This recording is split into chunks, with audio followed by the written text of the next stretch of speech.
Lesgeza indaba ze-1 KZN TV ifundelo samukeliso kaNgqulunga ngikubingelele mbukeli nazi-ke hamba phambili osuku namhlanje.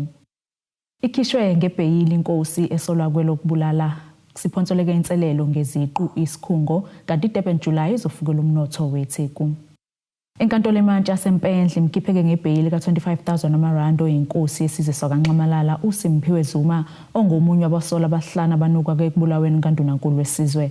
Ngesikhathi ke iMantshi ikhiphe isinqumo icacise ukuthi ke azikho izizathu zombuso zokuvimbela ukuthi ke uZuma angadedelwa ngebheyili.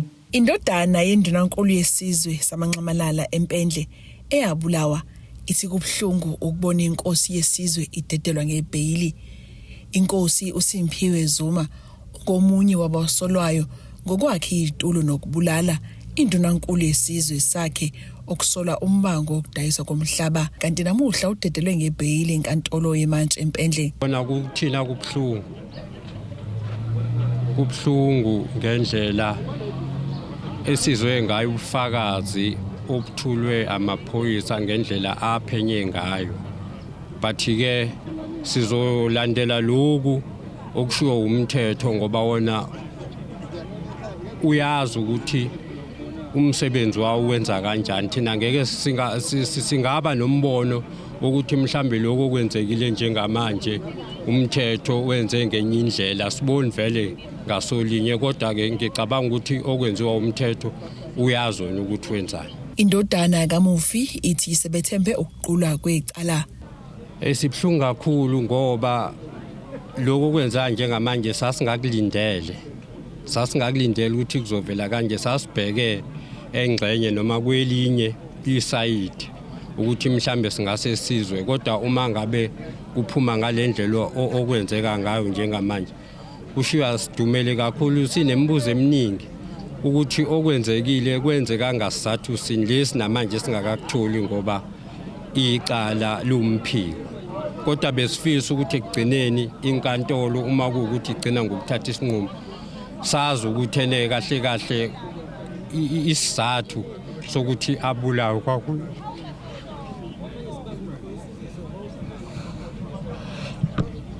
Owomndeni ohlangothini lenkosi uthi basamukele isinqumo. Umndeni sihlangene wakaZuma siyasamukela isinqumo senkantolo sebheyili yenkosi nokuthi siyafisa futhi ukuthi sihloniphe silandele imigudu yenkantolo ngoba sobona inkantolo ukuthi iqhubeke nodaba ngoba sithembele kuyona inkantolo ukuthi yona ezositshela ukuthi kupho okwenzakalayo nokuthi kwenzakalani ngoba sicabanga ukuthi njengoba siphila le South Africa siyawuhlonipha kakhulu umthetho wenkantolo. uZuma uphume ngebheyili yemali engu-25,000 wamarandi. In summary, exceptional circumstances exist that the accused exceptional circumstances exist that it is in the interest of justice that the interest of justice permit the applicant's release. Bail is hereby granted in the amount of 25,000 rand. The applicant is to reside in Mbendle. The applicant is to report in person to the Mbendle police station between the hours of 8:30 and 4:30. Icala lizobuya ngenyanga ezayo. Ezindabeni ze-1 KZN TV ngu-Ayanda Dube ngisempendle. Kuphonseleke inselelo isikhungo sezocwaningo Moses Kotane kuba ke sicwaninge ngokungenziwa ukuguqula ke imiqondo yabantu ngezikhungo zemfundo ephakeme njengoba ke sikhipha neziqe ezingenawo amathuba omsebenzi. Lokhu kuvele ngesikhathi kuqhubeka isidlo sasekuseni eThekwini kubhunga ngezindlela zokulekelela isifundazwe ezinkingeni ezifana nokwentulwa kwamathuba omsebenzi nokunye. Umcabango wokubukelwa phansi kwabanganyathelananga ezikhungweni zemfundo ephakeme usuholele ekutheni kubhungwa ngezindlela zokuguqula lokhu. Ungqongqoshe womnyango wezokuthuthukiswa komnotho kwaZulu-Natal udalule ukuthi lo mqondo yiwo ke oholela ekutheni intsha ithutheleke kulezi zikhungo ukuyofundela ongadingwa kangako ezimakethe ukunciphisa ke isibalo sabangasebenzi. Many of our people believe that if you don't have a university qualification, you are nothing. You are good for nothing. Maybe I would be blaming institutions of higher learning for something that is not of their own making. But I'm challenging the Moses Kotane Research Institute to find out what it is that could be done to transform the minds of our people, the thinking in our public, the thinking in the minds of the many parents that you can be as good and as relevant even without a university qualification. Ngokwaba kwa-Statistics South Africa, inani labangasebenzi kuleli lenyuke ngo-32.9% lisuka ku-31.9% wangekota ukugcina ngonyaka owedlule. uZondi ukhaleke ngezikhungo ezikhohlisa abafundi ngemisebenzi eqinisekisiwe uma ke beqeda ukufunda. I've never understood what TVET colleges do and what they offer, and yet they are there, full to the brim with students. It is usually students who have been in the queues trying to gain entry to universities, and when that has failed, then they are dumped to TVET colleges. Maybe TVET colleges and technical colleges and those that guarantee 100% job placement have the answer to the crisis of the skills gap that exists in our country. But a few years since their advent, we are yet to realize the full contribution of these institutions to the skills revolution which is sorely needed in our country. Osolazi eDUT utshela izithameli ukuthi ke ezinye zezimbangela zalezi inkinga ungaqedi izikole ukuma ndawonye kwemfundo yakuleli nokunike okuningi, kanti abeMoses Kotane bathi ke banazo izinhlelo zokusiza labo abafundeleke okungasabasizi. Thina siyakwazi ukuthi sibaguide sebeqedileke, sibaguide ukuthi how can they be reskilled, redirected to those courses or even short courses that can take them straight into the industry, aligned with what they have already done, or even reskilling completely. So we guide them in that regard. Ezindabeni ze-One KZN TV kubi kuNtombi khona Mvubu ngiseThekwini. Iziphathimandla kumasipala iTheku zithi zikulungele ukwamukela izivakashi ezizothamela umjaho wamahashe omkhulukazi Hollywood Durban July. Lo mjaho ke ozobanjelwe eGreyville Racehorse ngomgqibelo uzohlomulisa imikhakha ehlukene kwezokuvakasha uphinde ke uthuthukisa nomnotho. Njengoba sekusele usuku olulodwa ngaphambi kokuthi kushaye usuku lwalomjaho, iziko lezindaba lihambe leGreyville okuyila khona kuzosingathwa khona lo mjaho ukuyobheka amalungiselelo elikuficile. Lifice abanikazi bamatenda amakhulu beqhubeka namalungiselelo okubungaza lo mcimbi. Nomasipala iTheku nawo kuvezile ukuthi usukulungele ukusingatha lo mcimbi. Enkulumeni kameya walo masipala uCyril Xaba ayenze kade bethula ngokusemthethweni lo mjaho, uveza ukuthi lo mjaho udlala indima enkulu ngoba ubanika ithuba lokusidayisa kwezivakashi baphinde futhi bakhuphula nomnotho. Kulonyaka lo mcimbi uzobanjelwa ngaphansi kwesiqubulo esithi Marvels of Mzansi, okuyisiqubulo esiqoqozela ukubungazwa kwamasiko. uXaba uthi imicimbi ehlukahlukene ebakhona yokubungaza lempela sonto isuka inika ithuba izivakashi ukuthi zisijabulise, osomabhizinisi benze inzuzo ngalokho. Lo masipala uthilindele izivakashi eziqhamuka kuleli nasemazweni angaphandle ezilinganiselwa ku-45,000. Abathungisi benqephu nabo bathola ithuba lokuqhakambisa umsebenzi wabo ngawo lo mcimbi. Lo mkhandlu uphinde waqinisekisa ukuthi ezokuphepha zizobe iqine kakhulu kulempela sonto.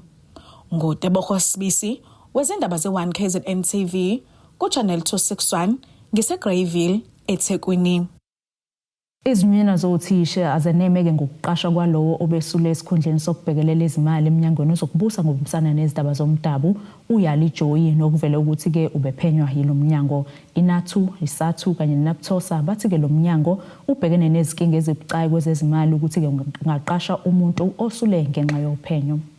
Kuningi ukukhala kwezinyunyana zothisha nakumaqembu ezepolitiki ngokuqashwa kwesikhulu esisha uYali Joyi ehhovisini lezimali ngaphansi komnyango wezemfundo nobonakala ubhekene nezinkinga kamuva nje. uJoyi kuvela ukuthi ugcine esulile esikhundleni sakhe eminyangweni wezokubusa ngokubambisana nezindaba zomdabu ngenxa yophenyo obelenziwa yilo mnyango. Inyunyana yothisha iNATU ithi ibone ngafanele ukuqokwa kulesi sikhundla kwazise lo mnyango usabhekene nezinkinga. Kuliqiniso ukuthi akazange ashushiswe. Umnyango yini wakakho ukuthi ungazange umshushise nje wasesimthola ngapha. Athina ama findings okususpendwa kwakhe. And kuyethusa ukuthi wena uzofike ususpendwe bese emva kwaloko uresign eminyangweni lowo suspendwe kuona bese sikuthola usuku omunye umnyango. Ezemfundo kaZulu Natal zifuna ukubhekwa ngeso elibukhali kakhulu kabi singatholi sesinenkinga. Thina njenge National Teachers Union engikuthandayo kakhulukazi asinako ukuthi ubane kufanele aqashwe.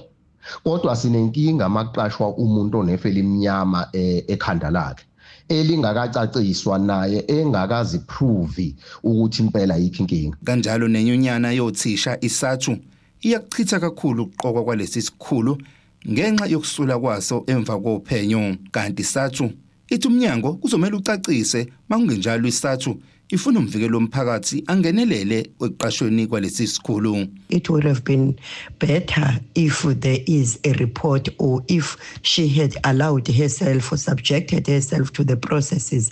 Now we hear that instead of undergoing the disciplinary process, she then resigned, which is something that will always make her to have this cloud over her head.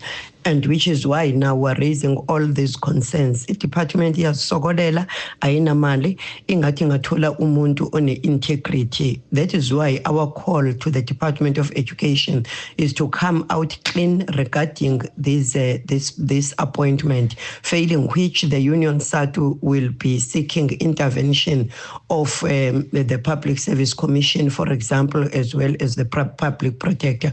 So the department does not have money. Why would the Department of Education? Kanjalo neqembu le-EFF esifundazweni KwaZulu Natal lidlulisa ungahambisani nokuqokwa kwalesi sikhulu njengoba lo mnyango ubhekene nezinkinga eziningi zezezimali.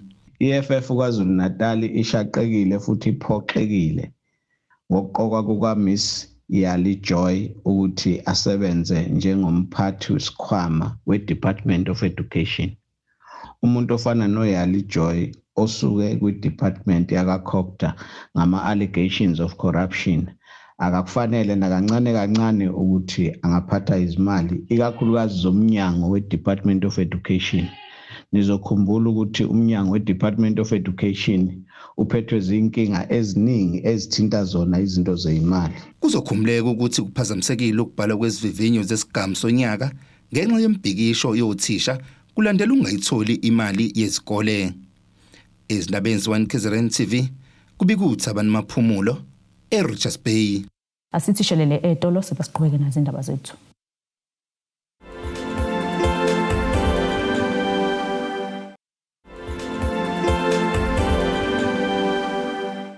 Asikwamukele ke mbukeli ubukele zona indaba ze-KZN TV nazi ihlokwana kuyizona ehamba phambili usuku namhlanje. Ikhishwe ngebheyili inkosi esolwa kwelokubulala siphonsoleke inselelo ngeziqu isikhungo kanti iDurban July izofukela umnotho weTheku. Umphakathi waseMthwalume ngaphansi komasipala uMzumbe uthukutheleke waqonda emahhovisi enhlangano yamatekisi Mthwalume Taxi Association ukhala ke ngokukhuphuka kwemali yamatekisi ngamaranda amabili. Lo mphakathi uthukunywa kwemali ukuzozwela kakhulu kubagibeli abalibangise emsebenzini ezikoleni kanye nasedolobheni. Kuphazamiseke ukusebenza kwekomidi le-Association wamatekisi iMthwalume Taxi Association kutheleka amalunga omphakathi ekhala ngemali yokugibela ekhuphuke kuqala uJulayi. Lo mphakathi uveze ukuthi ubuzokhuleka kuleli komidi uncenga ukuthi bazwelane nabo. Njasimalungu omphakathi la besizokhala sizofaka isicelo sokuthi sibagibeli bansuku zonke abasebenzi sicela ukuthi basincwebele basihlisele imali yabagibeli bansuku zonke. Baphinde bakhala ngokuthi imba eqolo imali esekumele bayikhiphe manje. Imali yokugibela beku-27 rand ngosuku ku-54 rand ngosuku i-return. So manje sekuzoba u-29 rand shothi umuntu sezokhokha close to 60 rand per day. iMthwalume Taxi Association ithi ayizinqumeli ukuthi imali yokugibela ikhushulwa nini noma kanjani. Kufuwa kwevala kata association. Izimali ngoku umthetho wemboni iSantaco inesikhathi ekhuphula ngasemali enikeza ama-region ukuthi ngenyanga ethize imali ziyakhuphuka ukuthi 1st of July imali sozikhuphuka nathi senze njalo ngokulawula i-region yethu ugu safaka imali ngendlela esifake ngayo nathi silawula ukuthi uJuly lo imboni yakukhetha ngoba isikhathi esiningi uJuly isikhathi esifaka nonyaka la usuku upetrol usukhombisile isinyoka kangakanani ukulinganisa nalo upetrol unyukile nawo izolo ukuthi asibone ukuthi kungani thina sokwehlika ku2 ngoba inhloso lokuthi kufaka u3 kodwa ngokubonisana sabona ukuthi u3 mhlawumbe bazokhala kakhulu sawesela ku2 ukuthi abagibeli still bayakhaya ke lapho ku2. Lo association uthi abagibeli basePotchefstroom kuphela abakhala ngokukhuphuka kwemali. Association sinamadolobha amathathu esiwasebenzayo. SinePotchefstroom, sinomzinto, sineTheku. ePotchefstroom sifaka u2 ngokuvumelana kwethu. Umzinto safaka u2. iTheku ngoba long distance safaka u5. Ukuthi ke abagibeli abakhalayo abagibeli basePotchefstroom abathi u2 nomkhulu ukuthi nathi siyakuzwa ukukhala kwabo ngoba bathi imali azikho sathi ke sobuka ukuthi khona kungenzeka uma khona sobathinta uma kungenzeki futhi nabo bakumukela ukuthi inhlangano ihlulekile. Lamalungu omphakathi athi uma izikhalo zawo zinganakiwe kuyonuka ithayi kuvalwe imigaqo. So ngiyacabanga ukuthi kobe sekufanele ukuthi ke nathi siphume isikhali sibonwe nje izwe lonke ukuze nalabo ba petrol babone ukuthi lokho kwenzakalayo kugcina kuyini imphumela yakho. Ntando yenkosi Dlamini ezindabeni ze1 KZN TV ngibika ngisemthwalumi. Abahlali basehostela kwaMathukuze eNewcastle bazwakalisa ukungenami ngesimo esingesihle abahlala ngaphansi kwaso kuleli hostela abathi ke alihlanzekile njengoba ke bengenazi izindlu zangasese. Labahlali bathi ke sebehlala iminyaka engaphezulu kweli10 kuleli hostela belinde ukwakhelwa izindlu zomxhaso abasithenjiswa. Bakhathazekile abahlali basehostela kwaMathukuze eNewcastle lokuze emva kokuhlala isikhathi esingaphezulu kweminyaka e10 bengalithola uxhaso lwezindlu. Sifike ngo2011 ukuhlala la hostel idelay bekade ikhona before bekuyi-environment engaphasi shothi hamba yaphasa ke ngakuthi lo meyofikile ufike vele sekuphatha yonke into iproject isi ready for ukuthi yasuka ke iproject yafika iPhumafi le 2003 baqala ba create abavula ama sites ngali bafaka infrastructure emva kwalokho basebema bathi umasipala kunenkinga ekhona kamasipala bathe besuka babe sebehamba bethutha bengasitshenanga base bebuya last year February bazosichazela ukuthi iproject isamisiwe ngokuthi kwamasipala babafeyila ababanikile ibeneficiary list babatshena ukuthi nje u200 houses abazowakha kodwa ukuthi obani ababenefitayo kulezi zindlu ababatsheni until kumanje umasipala akakhiphile ibeneficiary list njengoba nasesisumela ke sesithi cha umasipala sicela asiphe le beneficiary list ukuze sizazi ukuthi ngoba hleli la sukela 2011 sikhona yini noma sikho why beyifihlile le beneficiary list bengafuni ukuthi siyibone. Baqhube ngokuthi bafisa ukuba belekelelwe njengoba sebehlala nabantwana babo ezindlini ezincane. Zikhulile lengane isesikolweni sila mina ngimdala nginamadodana namadodakazi ngihlala nawo la kulendlu encane ngino 70 umnyaka ngila ngifike ngingenawo ngisasebenza ngisaphila ngaretire ngihleli phansi manje ngisahleli phansi kwalolu phahla lalendlu asakhelwa ngani esikufunayo. Kanti usomlomo kamasipala iNewcastle umntwana uthenga amehlo Zulu uthi baxoxisanile nomphakathi kwaphinda kwavela nezingqinamba ebezidembesela ukuqhubeka kwenkontileka. Inkinga ke ekhona la nawo siyibheka ke eyokuthi there was a lack of communication phakathi kwabantu bakhona nokhansela naye eba nenkinga zokunqena ukubuye abachazela abantu ukuthi kuyisima kanjani kodwa ke namhlanje bachazelekile abantu bala kaMatuzo bezwe nabe sicele abaka DPHS umamkhathithi nabakakhulukazi naba-housing ofisini elikhulu ukuthi ake bazochaza bayayichaza iyezwakala indaba bayizwa abantu bathi cha besingatholi ukuchazeleka kahle walibeka futhi nomeya ukuthi inkinga yekhansela obewenza ukuthi kulukhuni ikhansela lizolokho report into eyodwa ebengahlelekile kanti kwaba khona isimo sokuthi hostela le ihleli phekwe kwendawo esingathi iservitude abasakwazi kwaqina bohlela kabusha ka housing ngoba nakufanele kwakhe izindlu ezo 200 and something but la ezinye kwa 124 uyaqualify right manje abasakwazi ukuqhubeka kahle ke because badinga leyo iservitude kumove le kwakhiwe besoqala kufaka abantu basiwe lapha bese khani ke la kube ubhidliso yehostel ngoba nakwayeka le hostel abantu abanye futhi uzozabanye futhi besiba inkinga so ichazekile futhi umphathi wakaMathuza ehostel ujabulile kakhulu kubi kuthobe kadladla ezindabeni ze1KZN TV ngikwaMathukuza eNewcastle. Amalungu omphakathi wasemachibini ukwathen ngaphansi kumasipala inkosi umuntu batubu kushayeleke ihlombo kwethula kosonkontileka bazokwakha umgwaqo kulendawo umphakathi uthi yakujabulela ukwethula kwalosonkontileka ngoba ke kuzovuleka amathuba omsebenzi njengoba intsha eningi ihleli emakhaya ngasebenzi. Umphakathi osezindaweni ezisemakhaya ubhekana nezinkinga eziningi zokuhamba emgwaqweni ngenxa yokuba mubi komgwaqo nokushiya izithuthi zingakwazi ukuhamba kuyo.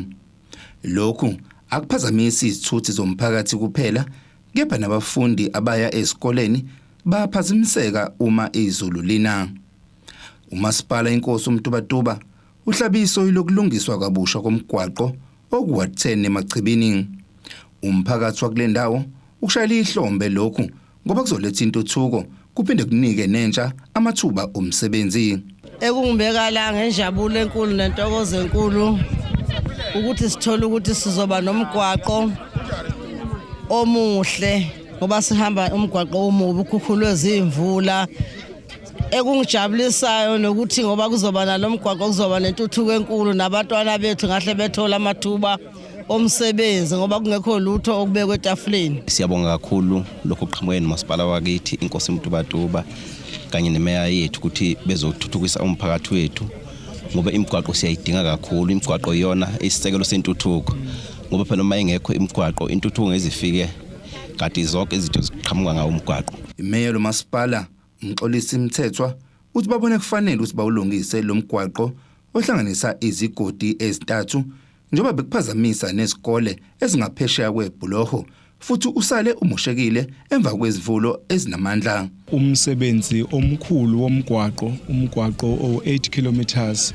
ozohlanganisa igodi ezintathu kuyisigodi sasemachibini isigodi sasesiyembeni isigodi saseDubelenkunzi. Lo mgwaqo ke ufanele uqale evikini nje elizayo kufanele kube kuyaqala kuyasetshenzwa umgwaqo esilindele ukuthi ngoDisemba kufanele kube ukuthi usuphelile.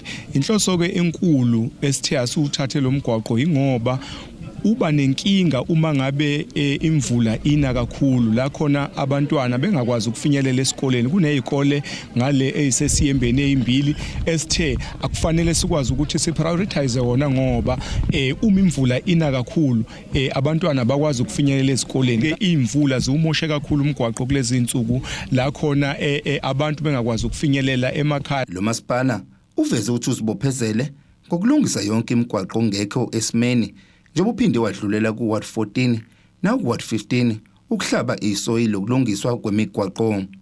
Umthethwa ubesenxusa ukuba kube nokubekezelelana kuze kuphele lolu hlelo lokukhandwa kwemigwaqo. Asizugcina ke njengoba sithi sigcine la iWard 10 njengoba kade ngiwabala cishe wonke amaward awu23 sizokwazi ukuthi sifinyelele kona sikwazi ukuthi ngoba into esisayibeke eqhulwini kakhulu ukuthi asiqikelele ukuthi imigwaqo eya emakhaya imigwaqo ezongenelela emakhaya imigwaqo eyezikoleni eyemakliniki ayibe sesimene esikahle ukuze abantu bakwazi ukusizakala noma ngabe kuthiwa isine uhlobo olungakanani lwemvula. Emva kwezivula eziningi nezinamandla imigwaqo eminingi isaligugulekile kanjalo namabhuloho nokushiya umphakathi usenkingeni yokusebenzisa izithuthi zomphakathi.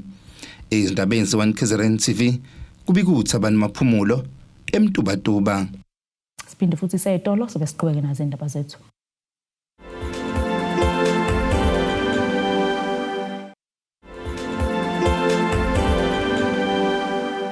Siphinde ke sikwamukele umbukelo usabukele zona indaba ze1KZN TV sikhumbuzo bekuyizona behamba phambili usuku namhlanje. Ikhishwe ngebheyili inkosi esolwa kwelokubulala siphonsoleke inselelo ngeziqu isikhungo kanti iDurban July izofukela umnotho weTheku. Ake sibheke ngosini yezomnotho. Randi lakuleli lu 17.54 cent emaqhathiswa nedola laseMelika, libo 23.96 cent emaqhathiswa nopondo waseBritain, libo 20.69 cent emaqhathiswa neeuro, igolide lona $3,358.6 cent ounce, olangahloziwe wona $69.11 cents umphongolo. Ake sibheke ke ngosini yezemidlalo. Umgadlo Kaizer Chiefs uwandile Duba uthi ke sebebheke ngabomvu ukuqala kwesizini entsha eBetway Premiership uthi ke njengoba belungiselela isizini eNetherlands unethemba lokuthi ke bazodlala imidlalo yobungani namaqembu azobaqinisa ukhakhayi bese bebuya kuleli sebevutha. Nasike isimo sezulu sakusasa singalindeleka.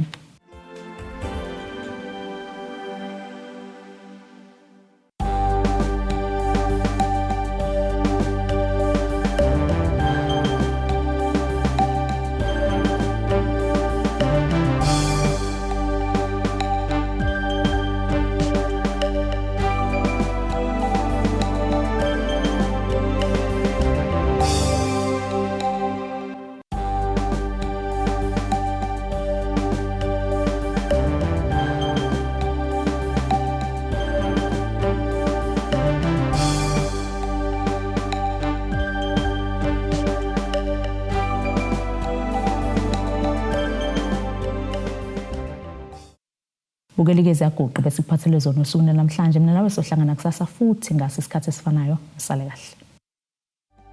Abethuli bethu bezindaba baxhaswe iThulis Bayview Bridal ungabashayela kulezi zinombolo ezivelile